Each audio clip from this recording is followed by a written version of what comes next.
So hello at sa mga J-Vlog, welcome ulit sa panibagong video. And for today's video, tatopic natin, sulit ba ang Nubia Neo 3? So tara, check natin.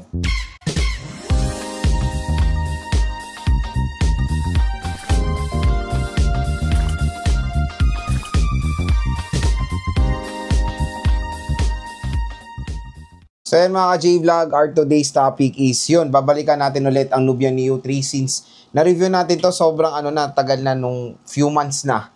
I think nung April pa natin na-review yung Nubia Neo 3. So ngayon is since magbe-bare months na at marami rin nagkaka-interest dito sa smartphone na to. So babalikan natin ang Nubia Neo 3 kung sulit ba siyang i-purchase still ngayong bare months at ang dami na nagsisilabas ang smartphones today. Ang maganda kasi ngayon payday, itong Nubia Neo 3 dito sa ating View products, napakamura lang po.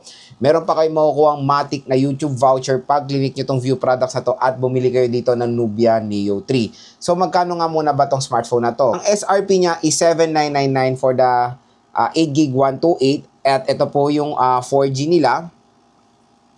And then ngayon sa online, sa official store ng Nubia dito sa ating View products, ang Nubia Neo 3 mga ka-J-Vlog is, wow, 6,500 pesos. So there's a possibility na makuha nyo pa to ng 6,000 or mas below 6,000 pesos pa pag in-apply nyo yung ating YouTube voucher dito sa ating View product. So gaming 4G smartphone sa halagang 6,000 pesos. Napakasulit po nitong Nubia Neo 3 ngayong payday. Kaya ano pang hinihintay nyo kung interested kayo dito sa smartphone na to is add to cart nyo na or i-purchase nyo na dito sa ating View products. Again, dito lang kayo bibili sa ating View products and no worries, official stores po yan.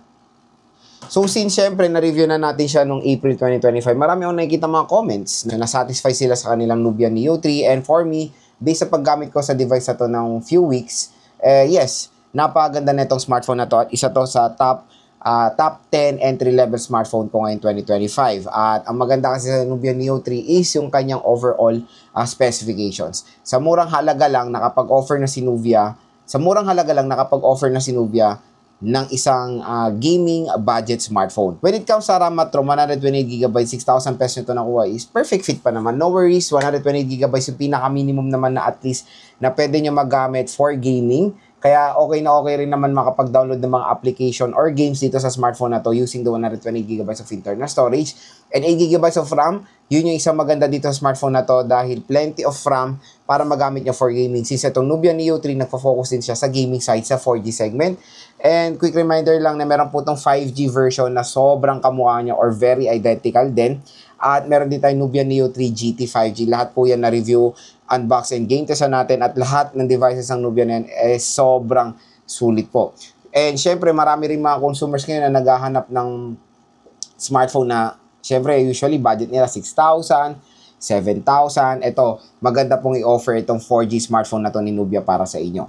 Ang isa kasing naganda na ako sa Nubia Neo 3 is yung kanyang large display. 6.8 inches siya. Solid na solid. Tapos 120Hz screen refresh rate. Ang taas pa ng nits of brightness. Kumbaga pag maglalaro ka, hindi lang maglalaro pag nanonood kayo ng movies, kumbaga bibigyan kayo ng excellent viewing experience sa itong device na to. Kaya no worries when it comes sa mga ganyang aspect. Kumbaga itong si Nubia Neo 3, meron siyang premium display sa murang halaga lang. Susunod yung chipset niya. Yung chipset niya is very interesting. Unisoc chipset siya na 4G. Unisoc P8100 with an octa-core CPU at ang clock speed nun is 2.2 GHz at ang GPU niya is Mali G57 MC2. Is Mali G57 MC4. So yes, game test ko na itong smartphone na to and ayun, kaya niya naman i-handle yung WUWA, kaya niya naman i-handle yung Genshin. Lahat naman ng tinest kong games, 5 games yung tinest ko, ML, COD, Honor of Kings, WUWA at Genshin. Lahat yan ay playable dito sa Nubia Neo 3. At kung ML lang naman ang focus nyo or even COD, Matic, sobrang smooth dito sa smartphone na to. Ang maganda kasi talaga sa Nubia, yung game space niya, yun yung isang malaking tulong pag naglalaro kayo dito sa smartphone na to. Is pag ginamit nyo yung game center niya or yung game space niya, kumbaga mas ino-optimize niya pa yung smartphone na nagfo-focus sa gaming, may ganun na mode I know maraming mga smartphones yung may ganun na game space, pero na-appreciate ko yung game space ng Nubia. Ang dami yung pwedeng magawa.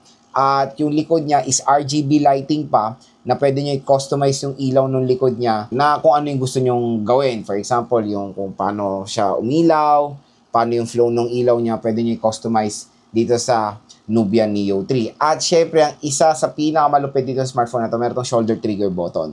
Kaya, syempre, focus na to gaming, meron siyang pressure sensitive trigger button. Hindi po siya physical button mismo.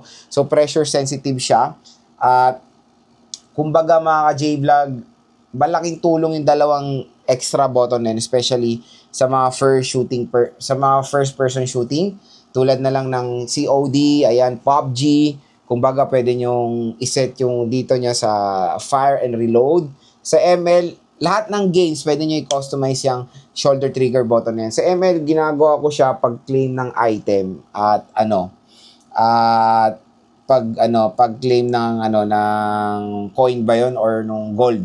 So, yun yung ginagawa ko sa trigger button niya pagdating sa ML. Kaya, again, lahat po ng game, very useful yung trigger button na yan yung isang advantage nitong Nubia Neo 3 sa lahat ng mga competitors niya when it comes sa ganitong price segment. Again, napakamura. Nakuha ko to ng 7,500 or 7,000 pesos. Pero again, ngayon sa online, dito sa ating View Products, for as low as 6,000 pesos possible price, pwede nyo makuha yung Nubia Neo 3 pag in-apply nyo yung ating special voucher. Maganda rin naman kahit pa paano yung camera ng Nubia Neo 3, pero more on focus niya talaga is gaming side eh.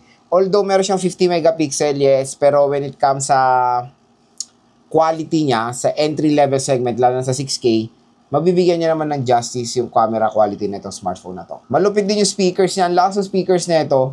Kumbaga, meron siyang dual ear speakers at pag naglalaro ako dito, talagang yung bass quality niya, nararamdaman mo yung vibration eh. Kumbaga, yung intense ng nilalaro nyo, nafe-feel nyo dito sa smartphone na to, which is, syempre, pag maglalaro kayo sa isang device, yung iba una tinitignan is speakers din.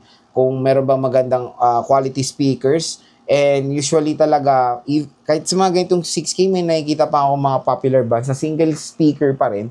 Tapos, tinataasan nila yung speaker, ang volume nila up to 200, 300% volume, pero single speaker siya.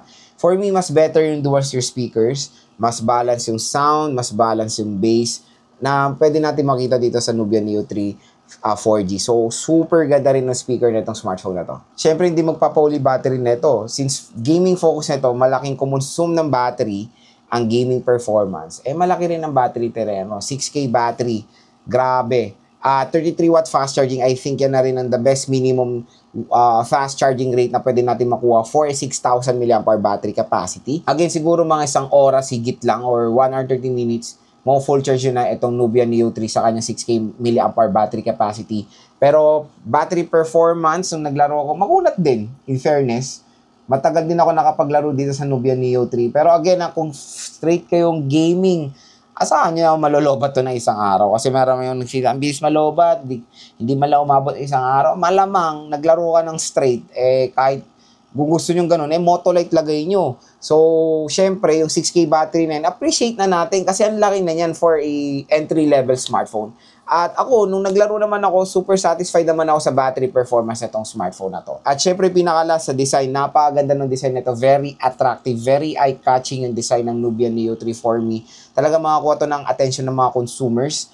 More on gaming side talaga siya. At yun nga, meron parang matanga siya sa likod, diba? Tapos yun yung umiilaw.